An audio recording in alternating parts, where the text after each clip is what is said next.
Ethereum.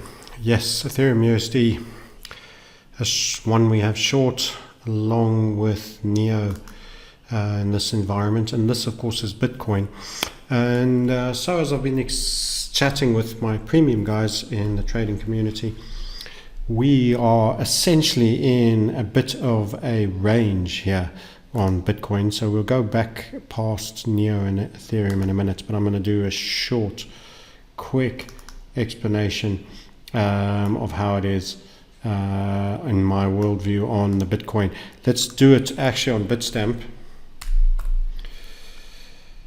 And we'll leave some of these annotations aside, and I'm going to grab that and delete it if we can select it. So Bitcoin is showing that for the 5,750 level through roughly, and that was that low there. That's if you're wondering where I got it, 5,775, roughly to the zone over here.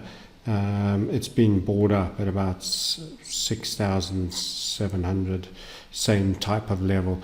It's being bought up. So what I mean by that is, if you are looking at this chart right now, it keeps coming and being tested, it's knocking on this floor. But the key point I've illustrated to my premium guys earlier on is that it keeps coming back here. It keeps coming back here, and the highs are still being squeezed from the top. So what do I mean by that? In the simplest terms, if I just load us up a draw here, this is kind of a buy zone that I've scribbled out, and in the green level, roughly, as you can see, 5.7 to about 6.3. In other words, it captures the capitulation low wicks there, a little bit of support on that low there, a little bit of buying support there. Then we dipped into that zone really deep. That was the deepest point. Again, we dipped. That was the inverted head and shoulders that then ran, and we're back here now. And some of the things that I'm illustrating here, I'm going to take off. You've actually lost 2,500 from 8.5, getting back down to just about 6,000 at the lows here. So it's not a good performance. And this re-emergence to bull that we said, okay, you made higher high. When you crossed that line, you made a higher high after making a higher low, not hugely so. That was a kind of Dow theory for a move up. And as I've already shown, this zone, if you look at it at 5.7, highlight, and then roughly where we supported there.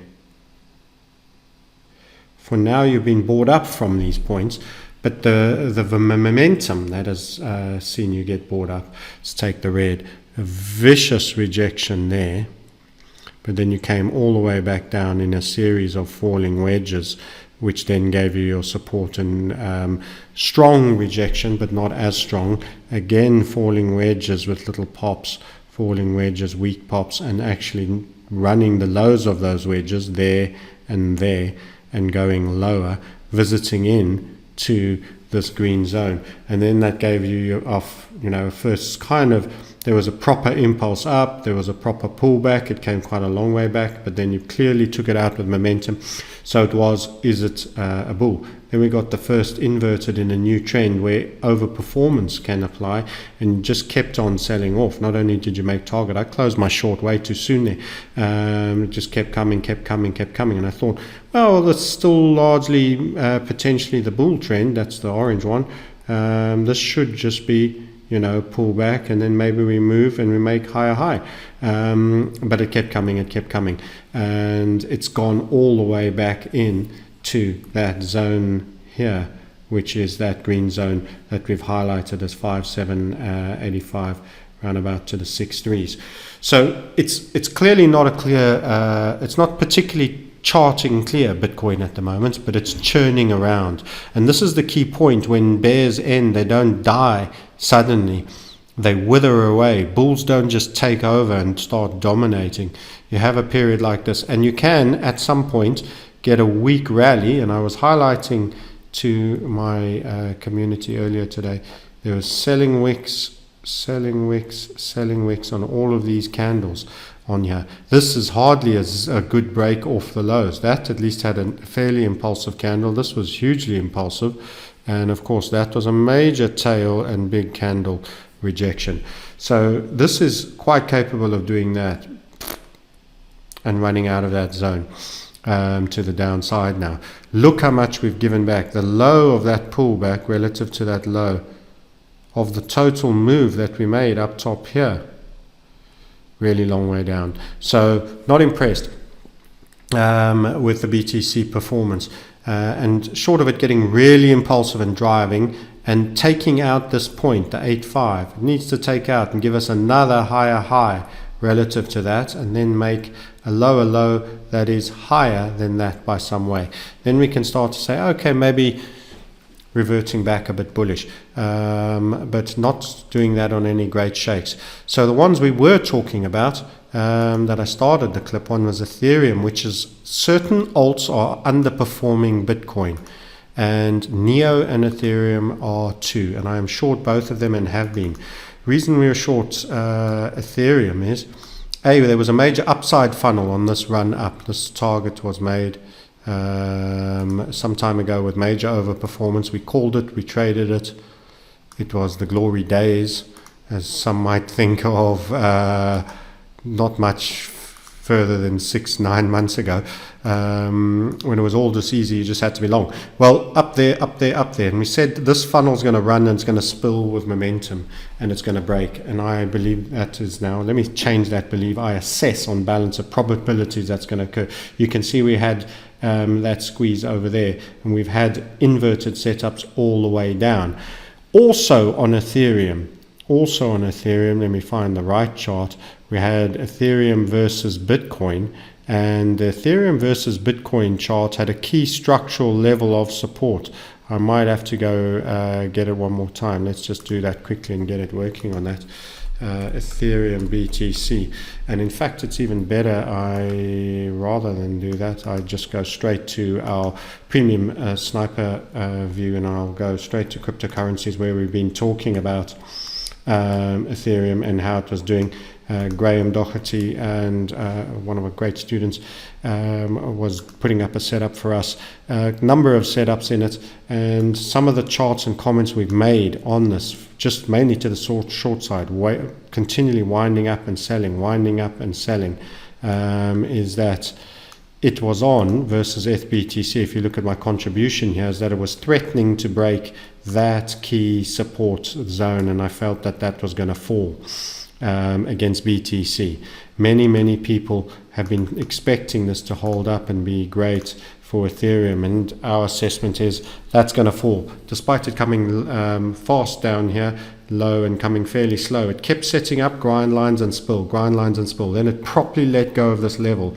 We were watching that. There was a small structure in there which had a target made, and we were watching that, and we expected this to fall. Now if we get up the Ethereum BTC chart, let's see if we get it loading, I will expect that you'll have seen now that it has in fact run this. That's open territory now. So Ethereum is underperforming Bitcoin, that is churning around, barely hanging on to a buy support zone that I've described in the 5,775 to 6,364 levels. So against a weak benchmark, it is massively underperforming. Our other big short fan, and I gave this one free on my, so let's finish with Ethereum before I go to Neo, is that this is actually accelerating against the dollar, and it's looking, I would say, almost certain to run this stop. It's going to take a major jolt and reversal. That can happen.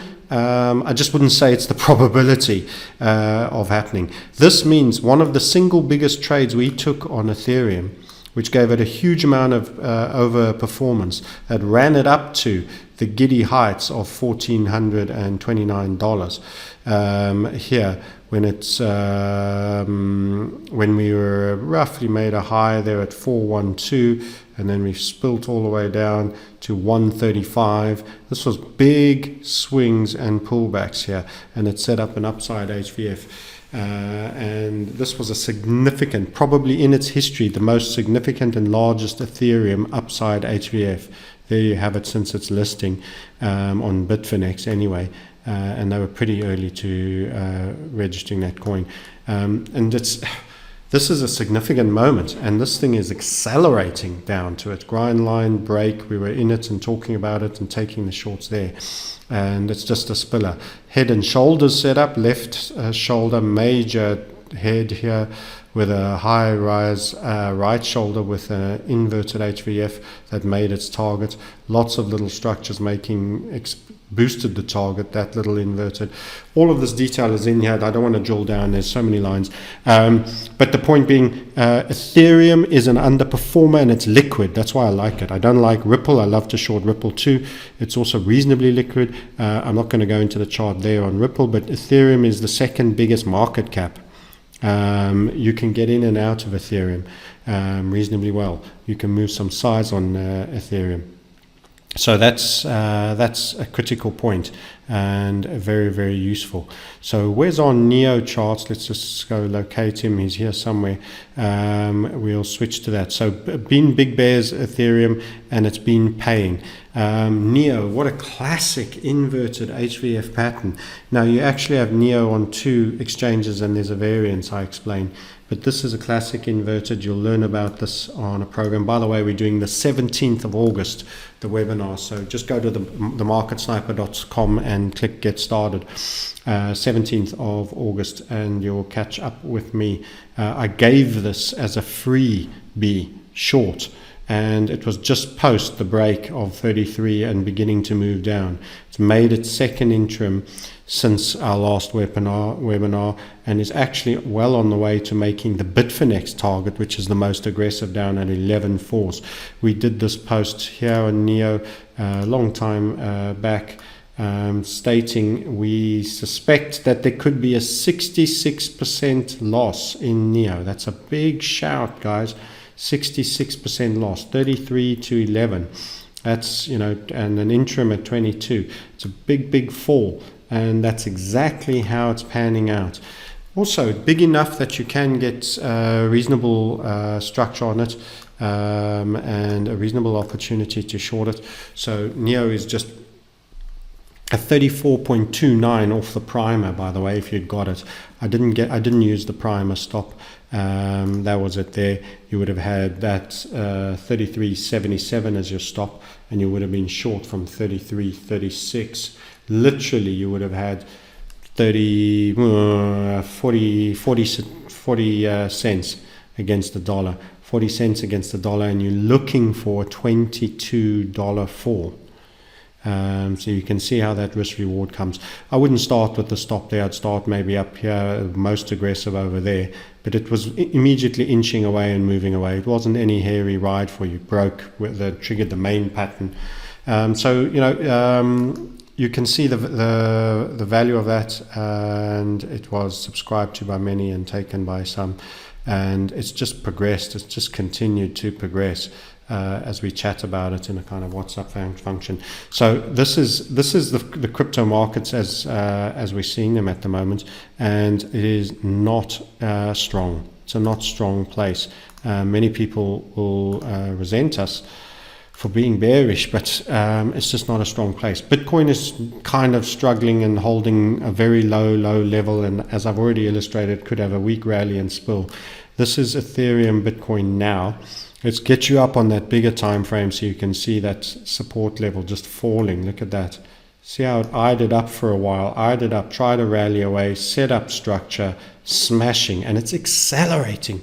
It's properly accelerating against Bitcoin, losing value.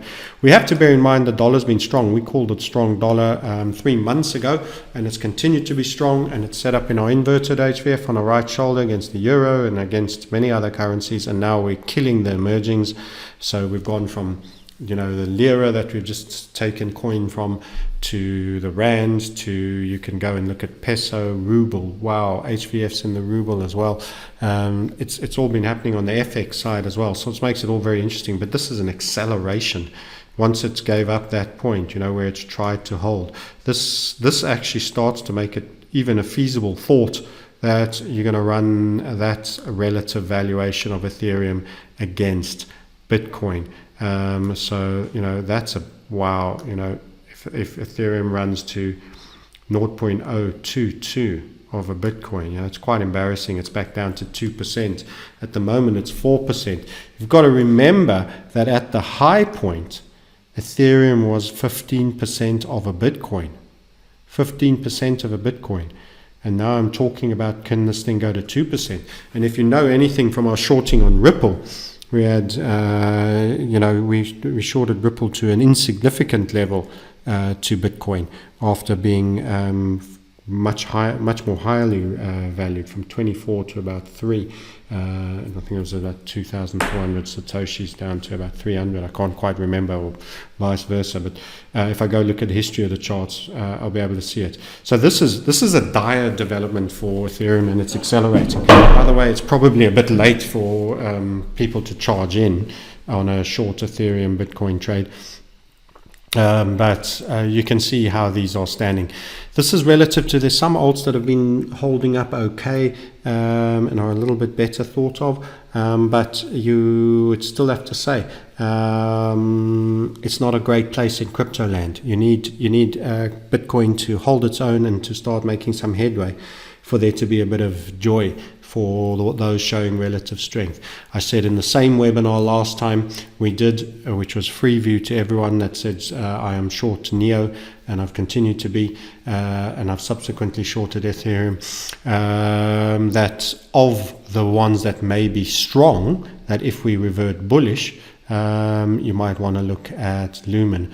And Lumen in the dollar has actually got a bit of a rising wedge and is looking a little bit weak, and I think that's part of the Bitcoin weakness, but it has held its level, unlike Ethereum. It's held that relative low too so far. It's held it. This is against the dollar, by the way, and remember, this is crypto bear season when everything was falling against the dollar. Against Bitcoin, it's actually even quite upright and great structured. So that which I spoke of, and it's come up against Bitcoin while the others are falling. Falling wedge, spill through the bottom, rebound.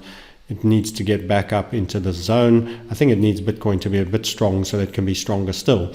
Actually, if Bitcoin gets weak, it may get weaker still and slip a little bit against Bitcoin. But as long as this level holds, we have that as a working low 3, and it could be interesting, and it's got great structure.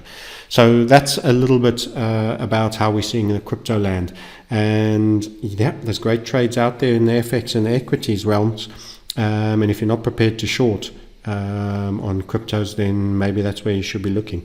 Anyway, next webinar, as I've mentioned, August the 17th, it'll be 19:30. That's 7:30, 19:30 UK time. That is BST for British summertime. They've wound their clocks 1 hour forward for a while, and I'll see you then on Not What You Make But What You Keep webinar. Looking forward to doing that with you, give you an aspect of value, and also there will be an offer for joining our community. It's not for everyone. Trading is highly emotional. It's provocative. It's going to make you confront your weaknesses. It can antagonize you. It can do a lot of things, but you come out a better man if you survive, and you can do it. It's a microcosm of life on a 7x multiple, and your weaknesses will stalk you, but you will also grow. And it's incredibly rewarding as you get it right, and you will continue to go on a journey. You never get there.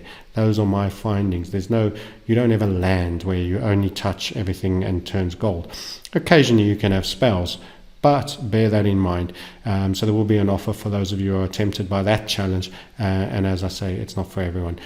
So see you later. And that's my take on crypto land and the crypto world. Enjoy your run-in through the week, and I will catch up with you all later.